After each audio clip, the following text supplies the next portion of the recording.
Bonjour, aujourd'hui dans la vidéo, je vais vous parler des valeurs fondamentales et pourquoi il est important d'avoir une meilleure clarté sur celles-ci pour avancer avec nos objectifs dans la vie. Saviez-vous que vos valeurs fondamentales et personnelles jouent un rôle énorme pour déterminer si vous ressentez ou non un sentiment de satisfaction dans l'atteinte même de vos objectifs? Saviez-vous que si vous ne prenez pas le temps de comprendre quelles sont vos valeurs, vous pouvez facilement compromettre votre propre succès sans même vous en rendre compte? Alors quand je parle ici de succès, je ne parle pas ici seulement de succès professionnel ou de succès dans votre carrière, mais je parle véritablement de succès dans votre vie personnelle. Avoir une meilleure compréhension de vos valeurs vous aideront finalement à atteindre davantage de satisfaction, d'estime personnelle, mais aussi d'avoir une beaucoup plus grande motivation pour accomplir vos objectifs. Alors, si vous voulez avoir une vie épanouissante, en d'autres termes, vous devez être clair sur ce qui fonctionne pour vous et ce qui ne fonctionne pas du tout avec votre code éthique personnel, votre boussole interne si on veut. C'est ce qui constitue la base de vos valeurs et je vous en parle plus en détail maintenant. J'aimerais d'abord exposer le processus par lequel peut s'opérer une forme de désalignement de vos valeurs avec l'atteinte de vos objectifs ou du succès dont je parlais. Comment finalement ce désalignement peut vous mener à l'échec, tout simplement parce que cette atteinte, même lorsqu'elle a lieu, est source d'une profonde déconnexion avec soi-même et donc d'une profonde source d'insatisfaction. Alors ça commence souvent, ce processus de désalignement, avec une situation dans laquelle vous vous trouvez, par exemple une opportunité professionnelle alléchante avec un revenu intéressant, mais qui comporte des aspects qui finalement ne résonnent pas avec votre boussole interne et surtout vos valeurs qui sont très importantes. Peut-être cette opportunité professionnelle ou même la possibilité d'avoir une relation romantique avec un nouveau partenaire. Il y a un aspect qui finalement se percute à l'une de vos valeurs. Donc ça commence souvent avec ce premier questionnement, ce premier désalignement qui correspond à une forme de doute, mais vous désirez quand même aller de l'avant.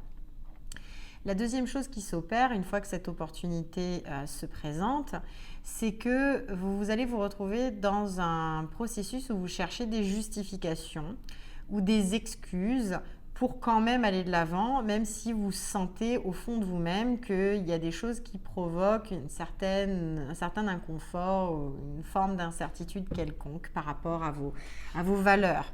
Mais nous sommes dans l'hypothèse où vous n'êtes pas encore clair sur ces valeurs-là. Vous sentez tout simplement cet inconfort, ce malaise qui se matérialise par ce porte-à-faux, je dirais.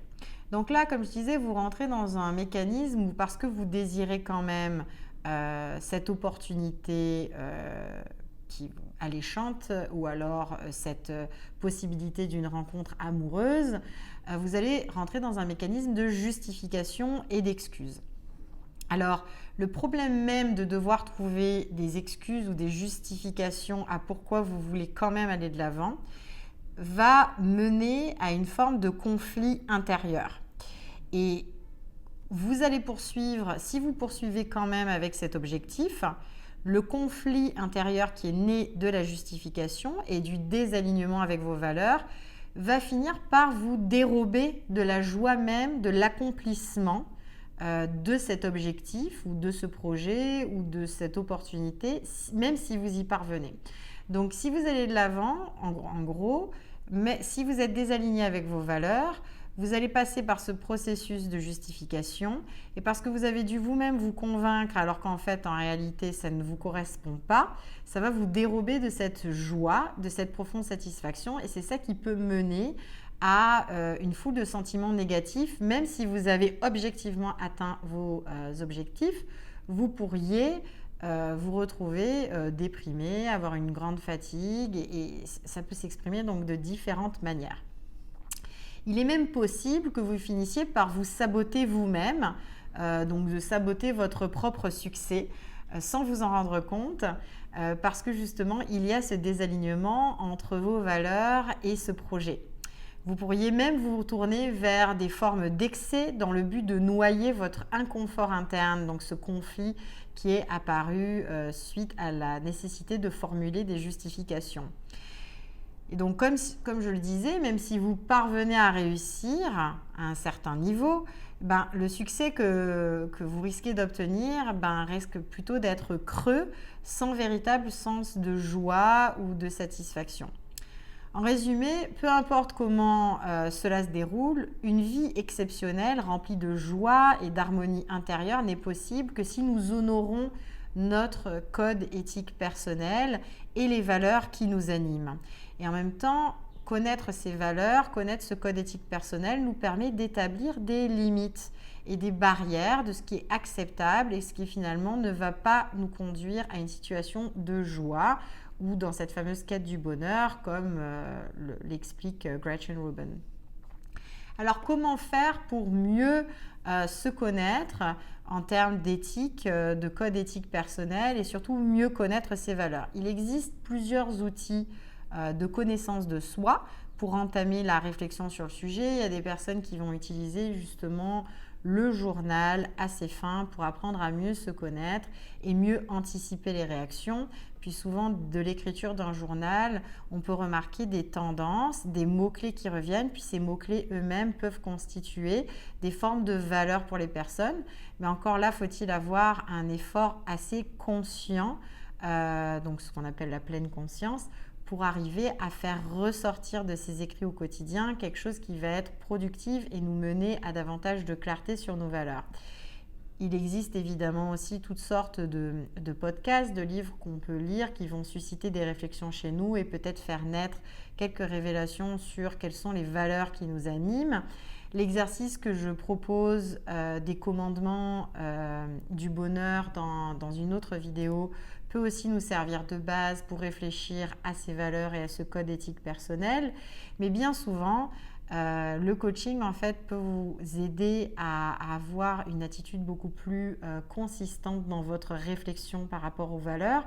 Pourquoi ? Parce que par le biais des questions par exemple que je formule pour vous accompagner, je vous invite toujours à remettre vos valeurs au cœur de vos préoccupations, de vos choix, de vos décisions. Donc ça reste beaucoup plus vivant quand on a la possibilité, de faire une forme de brainstorming avec une personne en face de nous pour arriver à avoir beaucoup plus de clarté à quoi ressemblent ces valeurs, à avoir comme une photo beaucoup plus claire de celles-ci. Puis ensuite, avec cette même personne, de pouvoir voir comment ces valeurs s'articulent aux choix qu'on fait et pourquoi c'est important, et se rappeler pourquoi c'est important de les respecter. Donc évidemment, l'accompagnement d'une professionnelle peut vous aider à différents niveaux, que vos projets soient personnels, qu'ils soient liés à votre carrière, pour s'assurer que vos valeurs demeurent au cœur de votre réalisation finalement de vous-même. Et surtout, de vous respecter. Parce que comme je le disais un peu plus tôt, connaître ces valeurs nous permet d'établir des limites et des barrières. Puis c'est ça qui nous rend un peu plus forts. C'est ce qui nous permet de faire des choix où on se replace au cœur de sa propre vie, où on se respecte. Et souvent, ça a inévitablement un impact très positif sur notre estime de nous-mêmes, sur notre confiance en nous pour aller de l'avant et continuer d'évoluer avec nos projets. Donc, si vous avez des questions sur la question des valeurs, comment celles-ci se manifestent-elles au quotidien pour vous ?